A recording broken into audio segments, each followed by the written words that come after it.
우리 하나님의 말씀 보도록 하겠습니다. 하나님의 말씀은 누가복음 5장 17절에서 26절까지 말씀입니다. 누가복음 5장 17절에서 26절까지 말씀입니다.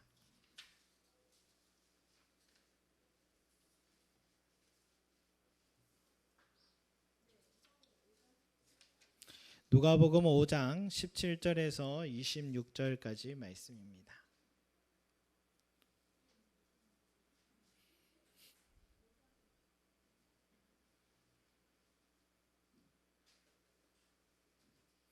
누가복음 5장 17절에서 26절까지 말씀.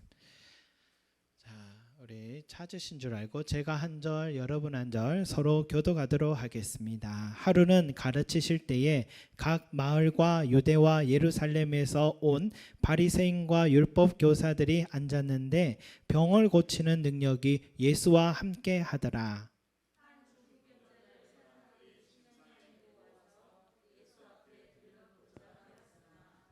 무리 때문에 메고 들어갈 길을 얻지 못한지라 지붕에 올라가 기와를 벗기고 병자를 침상째 무리 가운데로 예수 앞에 달아내리니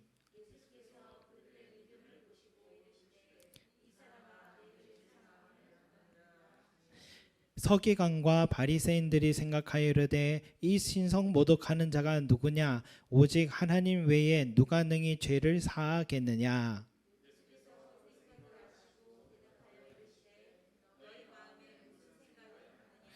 내 죄 사함을 받았느니라 하는 말과 일어나 걸어가라 하는 말이 어느 것이 쉽겠느냐.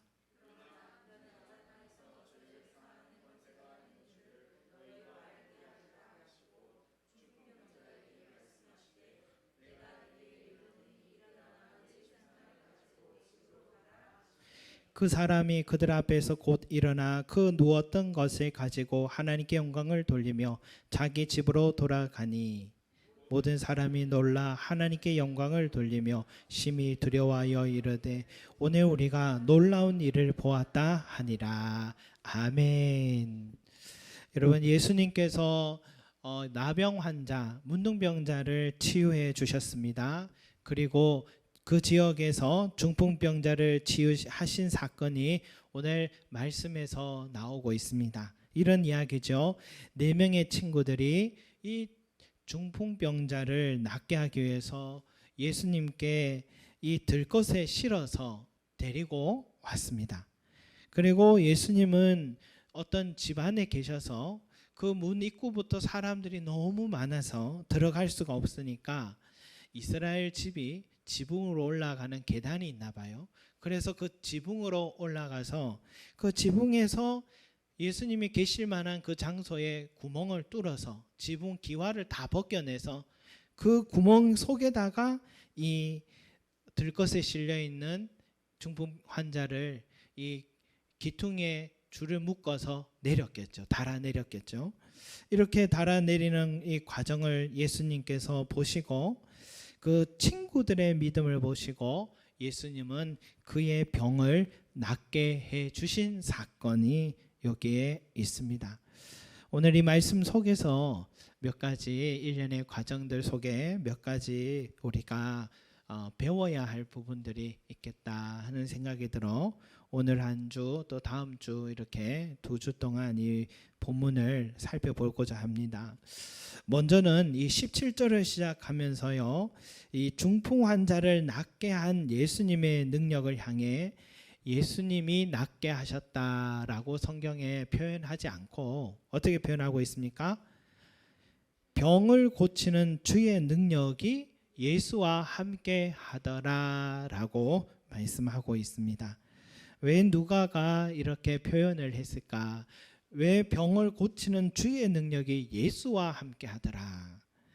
여러분, 능력이 예수와 함께 했다. 병 고치는 능력의 주체자가 예수님이 아니라 또 다른 존재라는 것을 언급하고 있는 거죠.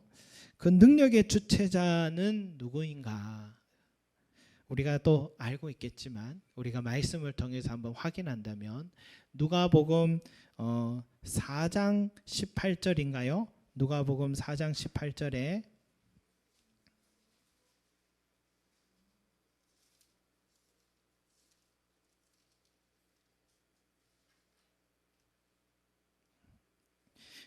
누가복음 4장 18절 한번 보도록 하겠습니다. 같이 읽겠습니다. 시작. 주의 성령이 내게 임하셨으니 이는 가난한 자에게 복음을 전하게 하시려고 내게 기름을 부으시고 나를 보내사 포로된 자에게 자유를 눈먼 자에게 다시 보게 함을 전파하며 눌린 자를 자유롭게 하고. 아멘. 여러분, 주의 성령이 내게 임하셔서 포로된 자를 또 자유하게 해주고 눈먼 자를 다시 보게 해주고 눌린 자를 자유롭게 해준다라고 했던 이 포로된 자 자유, 그리고 눈먼 자를 다시 보게 하는 것, 눌린 자를 또 자유롭게 하는 것은 이 모두 다 뭡니까? 회복과 치유의 능력을 말씀하는 거잖아요. 그것이 가능하게 된 것은 무엇 때문이라고요? 주의 성령이 내게 임하셨으니, 주의 성령이 예수님께 임하셨기 때문에 눈먼 자가 눈을 뜨고 억눌리고 묶인 자들이 자유하게 되는 회복과 치유의 역사들이 일어났다라는 것입니다. 그래서 17절에 예수님과 함께한 병 고치는 능력의 주체자는 누구라고요? 주의 성령이십니다. 성령님께서 함께 하셨기 때문이다. 그러면 예수님은 어떻게 항상 이 성령님과 함께 하실 수 있었던가? 우리가 이 부분을 한번 살펴봐야 되겠습니다. 예수님은 어떻게 성령님과 늘 함께 할 수 있는가? 오늘 우리가 읽은 말씀이 17절부터인데 16절을 한번 같이 보면은 16절의 앞부분에 뭐라고 합니까? 예수는 물러가사 한적한 곳에서 기도하시니라. 아멘. 여러분, 이때가 언제입니까? 나병 환자를 낫게 해주셨고, 낫다는 소문이 퍼지니까 수많은 사람들이 예수님께 몰려와서 예수님이 또 어떻게 해야 될지 몰랐죠. 물론 다 낫게 해줄 수도 있지만 예수님이 그 사역이 본질이 아니고 병 낫는 게 본질이 아니니까 그 또한 인기에 취해 있어서도 안 된다는 걸 아셨기 때문에 예수님이 곧바로 하신 일은 한적한 곳을 찾아가신 겁니다. 한적한 곳에 가셔서 그곳에서 기도의 시간을 가지셨던 것입니다. 기도하시면 성령의 능력이 주님께로 임하기 때문에, 또 기도하지 않고는 이 사역을 감당할 힘을 얻지 못하기 때문에 예수님은 아무리 많은 분주한 일들이 내 앞에 중요해 보이는 일들이 있어도 그것보다 더 우선으로 여긴 것은 한적한 곳에 가서 기도하신 것입니다. 사랑하는 성도 여러분, 우리에게도 이러한 한적한 장소가 필요한 것입니다. 나와 하나님과 깊은 사귐의 시간을 우리도 꼭 가져야 하는 것입니다. 우리 그리스도인들은 서로 연합하고 떡을 떼고 서로 코이노니아, 교제를 나누는 것이 참 중요합니다. 그럼에도 불구하고 또 한켠의 시간에는 나와 하나님과의 이 은밀한 기도의 시간을 꼭 놓아서는 안 되는 것입니다. 항상 분주함을 우리는 주의해야 되는데요. 우리 성도님들도 일상생활을 하시잖아요. 얼마나 일이 많습니까?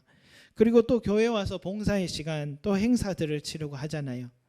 그런데 이것도 중요하지만 그런 분주함이 우리의 삶의 원동력은 아닌 것입니다. 그 분주함을 뒤로하고 주님과 깊은 기도의 시간을 가지는 것이 가장 중요하다라는 것이죠. 특별한 은사를 가진 사람들은 하나님이 아닌 자신을 주목할 때를 주의해야 되고, 그럴수록 더욱더 주님과 깊은 교제의 시간을 우선으로 여겨야 되고, 또 저처럼 가르치는 은사를 가지는 사람들 중에 저는 그래 유명하지 않은데 유명하셔서 여기저기에서 설교 요청이 있어서 바쁘게 다니시는 분들이 있잖아요. 은사기도 한데도 그러나 그러한 분주한 일정에 허덕이면 안 되고 더욱 하나님과의 은밀한 시간을 가져야 되는 일들인 것입니다. 그래야지 성령님이 항상 우리와 함께 하실 수가 있고 그 모든 것을 감당할 수 있는 능력을 공급해 주시는 것입니다. 여러분, 사도행전에 가보면 주님의 제자들과 우리 집사님들, 평신도들에게도 이런 성령의 능력이 나타나기 시작하는데 언제 나타나느냐? 성경에 이렇게 표현되어 있어요. 오로지 기도에 힘썼더라. 오로지 기도에 힘썼더라 라는 표현들이 계속 나옵니다. 그러니까 마가의 다락방에서 바람과 같은 소리로 불의 여와 같은 모습으로 성령이 임하실 때에 그 놀라운 사건은 그들이 한자리에 모여서 오로지 기도하였을 때 일어났던 일입니다. 교회가 사랑이 넘치고 부흥하게 되었을 때도 그들이 항상 오로지 기도하기를 힘썼을 때에 일어난 사건입니다. 교회의 스데반 집사와 같은 신실한 일꾼들이 세워진 것도 사도들이 오로지 기도와 말씀 사역에 힘썼을 때였고, 또 세워진 7 집사를 안수하기 전에 먼저 사도들은 기도했습니다. 베드로가 복음 전하다가 감옥에 갇혀 있었습니다. 그런데 천사가 찾아와 그를 놀라운 방법으로 감옥에서 내일이면 죽을 수 있었는데 오늘 이 깊은 밤에 탈주할 수 있도록, 탈옥할 수 있도록 도와줬는데, 알고 보니까 어느 성도의 집에서 성도들이 몰래 모여서 간절히 기도하였다라고 나오고 있습니다. 여러분, 예수님만 기도하실 때 성령님의 능력이 나타나는 게 아닙니다. 그의 제자인 사도들도 또 집사님들도 기도할 때에는 성령이 일하시고 능력을 나타내기 시작하시는 것입니다. 그런데 기도하더라가 아니라 전부 다 이 사도행전을 보면 오로지, 간절히 이런 단어들이 꼭 앞에 들어가 있어요. 이것은 적당하게 기도했다는 말은 아니겠죠. 매일 정한 시간에, 아니면 때로는 밤을 새워서라도, 때로는 내 힘을 다해서 습관을 쫓아서 기도하는 생활을 했다라는 것을 말해주는 것입니다. 이번 주에 우리 교회에 냉난방기 TV를 이렇게 설치하는데 우리 늘 설치해 주시는 분이 계세요.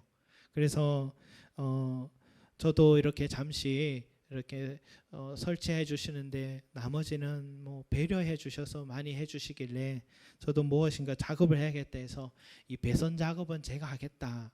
한 번도 안 해본 배선 작업을 한번 해보게 됐습니다. 그랬는데 하다 보니까 이새 드는 생각이, 우리 성도님들이 생활 일선에서 얼마나 힘이 드실까.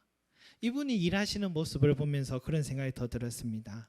마트에서, 요양원에서, 학교에서, 학원에서, 산업 현장, 모든 직장 속에서, 또 지금 그 앞 제 눈앞에서 일하시는 그 프리랜서로 일하시는 그분을 이렇게 보면서 저분도 누군가의 아버지고 남편이고 부모인지라 이렇게 힘든 일을 참고 일하고 계시고, 저녁 늦게까지 일하셔서 이제 들어가서 쉬시나요 했더니 지금도 더 어려운 지금 작업이 어디에 남아있다며 또 짐 챙겨서 가시는 모습을 보면서 밥 드실 시간도 없이 일하시고 살아가시더라고요. 그걸 보면서 우리 성도님들이 낮에 얼마나 수고하실까. 그런 생활을 하면서 이 기도의 시간을 갖는다는 것 결코 쉬운 일이 아니라 생각합니다. 몸이 지치면 기도한다는 게 참 어려운 일이잖아요. 그런데 여러분, 우리가 아무리 수고해도 이 결실을 맺는 것은 우리가 수고했다고 나는 것은 또 아닌 결과인 것 같습니다. 땀 흘린 만큼 결과가 난다면 얼마나 좋겠습니까? 보람이 있는 생활이잖아요. 결실을 맺는 것은 우리가 수고하는 것도 필요하지만 정말 중요한 것은 성령의 능력이 필요한 것입니다. 매일 하루에 30분 기도해서 내가 12시간 일한 수고가 결실을 맺게 된다면 성령님의 도우심을 얻는 게 훨씬 이득이 되지 않겠습니까? 맞벌이하는 부부들을 이렇게 또 부모님들을 보면 그 속에는 그저 자녀들에게 더 좋은 것을, 환경을 제공해 주고 싶은 그 마음밖에 없어요. 큰 욕심도 없습니다. 그러나 내가 기도함으로 우리 성령님께서 내 자녀들의 삶을 책임져 주시고 인도해 주신다면 그것이 훨씬 더 이득이 아니겠습니까? 냉남방에 설치하시는 그분이 부부가 다 교회 다니시는 분인데 요즘 어떻게 예배를 드리시냐라고 물었더니 주일에도 교회에 나가지 못하고 있는 상황이다. 그리고 영상 예배가 있긴 한데 그거마저도 못하고 있다라고 하시더라고요. 주일에도 일이 너무 많이 자꾸 밀려와서 일에 치여서 살아가고 계셨어요. 저는 항상 이분의 성실함이 참 좋아서 늘 이분께 부탁하고 하는데 이분이 어떻게 성실히 일하는지 잘 알고 있습니다. 이렇게 성실하게 땀 흘려 수고하시고 정직하고 또 내가 또 더 수고해서 남을 배려해 주면서 그래 살아가시는데 제 마음 한켠에는 이 목까지 이렇게 말이 올라와요. 우리 그분의 그 중심에 하나님께 경배하는 것이 먼저 우선이 되었으면 성령님께서 그의 삶에 함께 해주시면 여기에서 얼마나 더 좋을까 이런 생각이 이 목까지 올라왔습니다. 말을 해드렸어야 됐는데 혹시나 마음 상할까 봐 말 못했습니다만 어쨌든 그렇게 내 힘에 내 수고하지만 성령의 능력이 힘입으면 얼마나 더 큰 결실을 얻을까 그런 생각을 했습니다. 사랑하는 성도 여러분, 예수님을 본받으시 바랍니다. 틈만 나면 한적한 장소와 시간을 마련해서 기도하셨습니다. 다가올 하루의 그 분주한 일상을 대비하기 위해서 기도하셨습니다. 주일은 성령의 능력으로만 감당할 수 있기 때문에 기도하셨습니다. 초대교회 성도들처럼 오로지 간절히 기도에 힘썼던 사람들이 되시기를 소망합니다. 그들은 분주하게 일을 하고 땀 흘려 수고하지만 결실을 맺게 하시는 분은 성령님이시라는 것을 알기 때문에 그들은 기도의 시간을 놓치지 않았습니다. 우리들도 내 삶의 능력의 주체자가 누구인지를 정확하게 알고 그 능력을 힘입는 지혜롭고 복된 그리스도인들이 되시기를 소망합니다. 여러분, 코로나 상황이라 우리 교회도 집회와 모임은 자제하고 또 비대면을 강조하고 있지만 여러분, 이런 상황이라 해서 내 신앙이 떨어지거나 내 영혼이 나약해질 이유는 전혀 없다고 생각합니다. 이 바이러스가 주님과 나와의 대면까지는 가로막지는 못하는 것이거든요. 이 모임 저 모임 갈 수 없으니까 오히려 주님과 대면할 수 있는 시간은 더 많아지는 것 같습니다. 이 상황이 더 없는 어쩌면 한적한 기도와 또 하나님과 교제할 수 있는 시간이다 우리가 생각하고 기도하신다면 우리의 몸은 제약되어 있는 세상이지만 내 삶은 성령의 능력이 제약 없이 역사할 수 있는 그런 상황이라고 믿습니다. 그래서 여러분, 우리가 분주함을 다 내려놓고 이제는 주님과 깊은 교제의 시간을 가지셔서 능력의 원천샘을 소유하시기를 소망합니다. 여러분, 또 하나는요, 우리 예수님께서 중풍병자의 병을 고치셨을 때에 이 나병 환자처럼 그의 믿음을 보시고 치유해 주신 게 아니었습니다. 누구의 믿음을 보셨다 되어 있습니까? 20절에 보면 예수께서 그들의 믿음을 보시고 이 중풍병자를 낫게 하신 것입니다. 중풍병 환자는 그런 믿음이 생길 힘도 없습니다. 기도할 힘도 생기지 않습니다. 완전히 마음은 다 가라앉아 버린 사람이기 때문에 이 사람에게는 그런 믿음이 없었는데 그들의 친구들의 그 믿음 보시고 이 사람을 낫게 해주셨습니다. 들것에 싣고 지붕까지 올라가서 지붕을 뚫고 달아내린 친구의 믿음. 여러분, 내일도 아닌데 남의 사람, 내 몸도 나도 아파봐야 그 몸 아픈 거 알듯이 내가 아프지 않으면 잘 이해 못하거든요. 그런데 마치 내가 아픈 것처럼 내가 간절한 것처럼 지금 눈앞에 사람들이 막혀 있으면 오늘은 안 되겠다 하고 돌아갈 만도 한데 어떻게 해서든 예수님 만나면 나을 수 있다는 이 믿음이 있으니까 수단과 방법을 가리지 않고 올라가서 지붕 뚫고 예수님께 내려드린 거죠. 저희 어머님도 이 뇌경색으로 이렇게 중풍 환자가 되셨잖아요. 한 3개월을 저희가 형제들이 돌아가며 병간호를 했는데 저는 격주로 내려가서 한 사흘씩 모셨어요. 그때는 형이 제가 있는 사흘이 형이 유일하게 쉼을 갖는 그런 시간이었으니까 형이 참 수고를 많이 했었던 것 같습니다.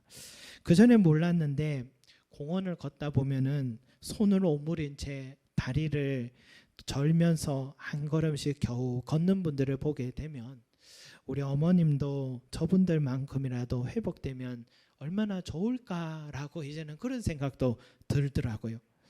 병간호를 하면서 제일 힘든 일은 화장실에 모실 때였습니다. 한쪽 수족을 못 쓴다라는 것은 온몸을 못 쓰는 거더라고요. 그래서 전적으로 간병자의 힘과 기술에 의존할 수밖에 없었습니다. 한밤에 자다가도 화장실을 가자라고 하면 화장실을 모셨다가 다녀오게 되면 온몸에 진땀이 나더라고요. 때로는 하룻밤에도 서너 번 다녀올 때가 되면 그렇게 깨고 땀 흘리고 나면 다음 날에 재활치료와 간병을 도와야 되는데 간병하는 내 몸과 마음이 완전히 지쳐가 있더라고요.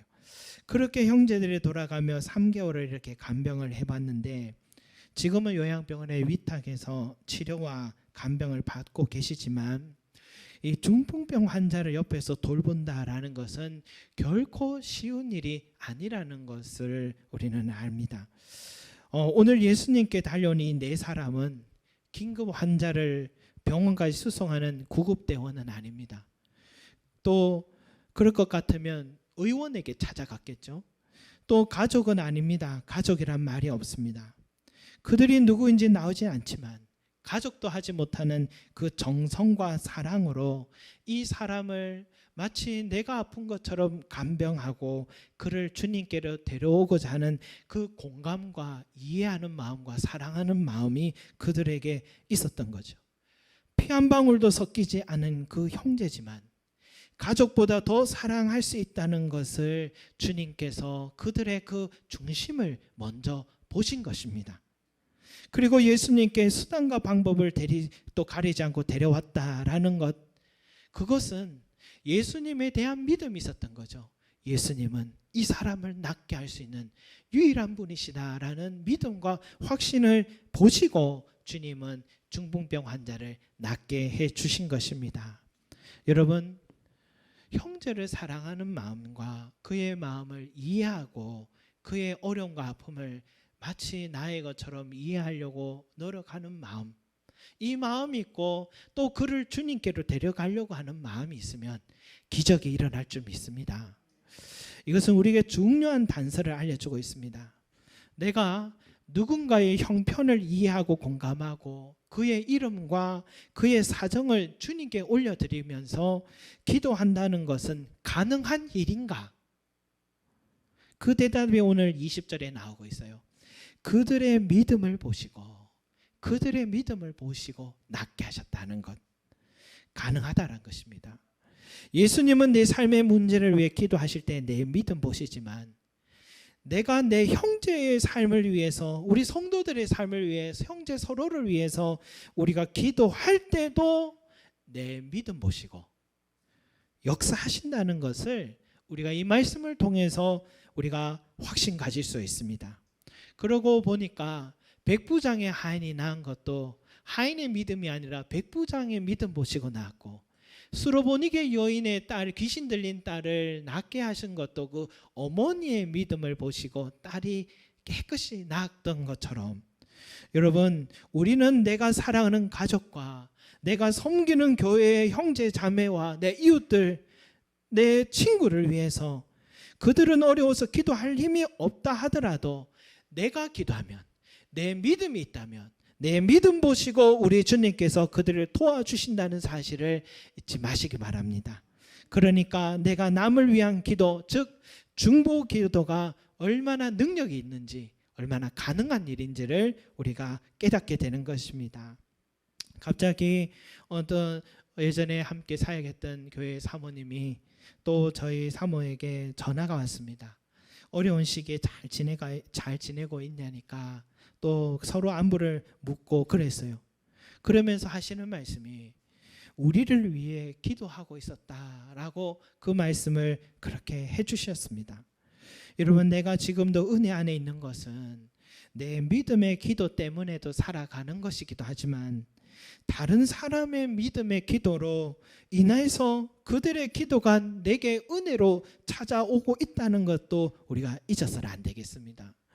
즉 우리 교회 성도들, 우리가 늘 비대면해야 되는 시대에 있다 하지만 그래도 여러분, 우리가 교제하지 못한다 하더라도 하나 될 수 없는 것은 아니라는 것이죠. 우리 믿음의 기도가 서로를 위해 도울 수 있다는 사실, 목회자는 성도를 위해서, 우리 성도님들은 또 목회자와 가정을 위해서 기도해 줄 수 있고, 또 성도들과 성도들 서로 사이를 위하여서 기도해 줄 수 있는 것입니다. 그 기도를 우리 주님께서는 들으신다는 것입니다. 들으시고 역사하신다는 것입니다. 지지난 주일에 우리 조용준 집사님께서 대표 기도를 하셨잖아요. 그 기도가 얼마나 또 특별했잖아요. 그래서 기도문을 좀 주시겠습니까? 라고 부탁하려다가 못했습니다. 못해서 제가 영상을 다시 한번 돌려봤습니다. 영상을 돌려보니까 영상을 보면서 그 기도 전문을 한번 이렇게 제가 쳐봤습니다. 쳐보면서 그 속에 먼저는 한 사람 한 사람의 삶에 대한, 또 한 사람 한 사람의 우리 교회에 함께하게 된 그 감사한 은혜들, 저분이 계셔서 얼마나 감사한지 모르겠다고 그 한 사람 한 사람에 대한 기도를 해주셨고, 그 다음부터 이런 기도를 해주셨어요. 제가 다시 한번 전문을 읊어드리도록 하겠습니다. 우리 모두를 위한 이런 기도가 이거였어요. 송림 제자 교회를 작은 교회에 안주하게 마셨고, 저는 이때 좀 뜨끔했습니다. 안주하고 있었거든요. 큰 교회 하나님의 사랑을 듬뿍 받아 복음을 전하는 데 큰 역할하는 큰 교회로 이끌어갈 수 있게 축복해 주옵소서. 코로나에 타격을 입었던 간사님의 직장을 다시 회복시켜 주셨고, 새로운 일에 도전하시는 고혜연 집사님의 앞길을 축복하여 주옵소서. 건강검진을 받으러 가시는 조윤주 지사님께 나쁜 병은 싹 물러가서 다시는 건강 걱정 없게 하시옵고, 그 어머니의 건강도 지켜주시옵소서. 또한 우리 김성문 성도님과 정철은 집사님을 붙들어 주시어 예배 후가 아닌 예배 인도 찬양 마치는 순간까지 항상 함께 있게 해 주옵소서. 하순옥 집사님을 위해 기도드립니다. 그의 경제적인 문제와 가정의 믿음의 문제를 은혜 안에 싹 깨끗이 해결되어 주님께서 살아 역사하심을 보게 해 주시옵고, 위군순 집사님의 어지러움증도 사라지게 하여 주시옵소서. 박금찬 성도님의 어머니의 건강도 지켜주시옵고, 강윤미 성도님의 간 문제도 말끔하게 고쳐주시옵소서. 박희선 성도님의 직장에도 역사하시어 같이 모여 주일 예배를 드리게 하옵소서. 우리 자녀들을 위해 기도드립니다. 그들의 손에 게임 대신 책이 들려지게 하옵소서. 그리하여 장래의 게임 속에서가 아닌 현실에서 게임의 주인공같이 멋지게 살도록 인도하여 주옵소서. 그러나 그의 삶의 중심에는 항상 주님이 함께함을 잊지 않게 하여 주옵소서. 이 자리에 함께하지 못한 주경미, 마수정, 권경희 집사님을 위해 기도드립니다. 그들의 생활과 마음을 주장하시어 속히 믿음의 자리에 다시 설 수 있도록 도와주옵소서. 제 입술이 부족하여 미쳐드리지 못한 간구는 우리의 사정을 우리보다 잘 아시는 하나님 아버지께서 더 좋은 것으로 채워주실 것을 믿습니다. 아멘. 여러분, 이렇게 한 사람 한 사람 위해서 기도한 좋은 모범이 되는 것 같습니다. 기도문은 제 설교 문에 있으니까 여러분 꼭 보시면 활용하시면 좋을 것 같습니다.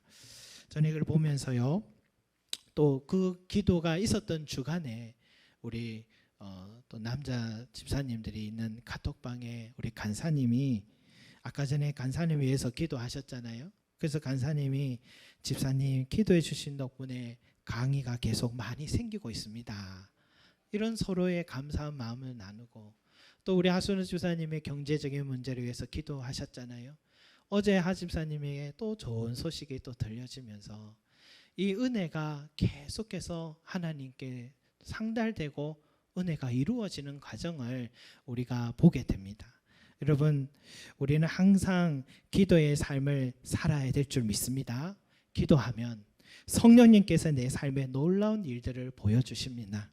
세월이 흘러야 이 비밀을 깨달을 필요는 없습니다. 지금 당장 오늘부터 기도하시면 될 줄로 믿습니다.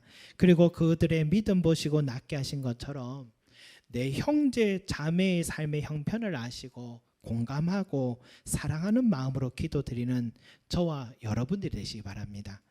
나는 그에게 아무것 줄 수 없습니다. 그저 기도할 뿐입니다. 그러나 우리는 기도했을 뿐이나 우리 주님은 그의 삶을 건져줄 수 있는 유일한 하나님이시고 또 그의 이름과 그의 처한 상황을 주님께 맡기고 기도한다면 우리 주님은 우리 교회 공동체 모든 사람들의 삶의 은혜 안에 거하게 해주실 줄 믿습니다. 그래서 서로 감사하고 서로 세워주는 우리 복된 우리 속림 제자 교회, 기도하는 교회가 되기를 축복합니다. 기도드리겠습니다. 사랑과 은혜가 많으신 우리 아버지 하나님, 우리 네 사람처럼 정말 주님을 의지하여서 주님만은 이 환자를 낫게 할 수 있다는 믿음이 있어서 또 그의 아픔이 나의 아픔으로 여기며 그의 어려움을 나의 어려움으로 여기며 어떻게 해서든 주님께로 인도해왔던 그 네 사람과 같이 우리 교회가 서로를 위하여서 서로의 형편을 나의 기도 제목으로 여기며 그를 위하여 우리 주님께 그의 이름과 사정과 형편을 올려드리며 기도해 주는 중보 기도자들이 될 수 있게 축복해 주시옵소서. 그래서 그 기도로 말미암아서 우리 서로가 은혜 안에 늘 머물게 하여 주시고 나의 믿음도 중요하지만 또 나의 믿음으로 형제의 삶에게도 놀라운 역사들이 일어날 수 있도록 우리 교회를 축복하여 주시고 우리 주님도 하나님의 아들이시면서도 늘 성령의 능력을 힘입기 위하여 한적한 곳을 늘 찾아가 기도의 시간을 놓치지 않았던 것처럼 주여 우리가 주일 예배만 드리는 자 되지 말게 하시고 주일 예배도 중요하지만 우리 삶 속에서 늘 주님과 사귀고 교제하고 간절하게 오로지 기도에 힘쓰는 우리의 삶들이 되게 하여 주셔서 우리 교회가 우리 성도들의 가정에 놀라운 하나님의 역사들을 체험하고 믿음의 역사, 구원의 역사, 일용할 은혜의 역사들이 날마다 넘쳐날 수 있도록 축복하여 주시옵소서. 감사드리며 예수 그리스도 이름으로 기도드립니다. 아멘.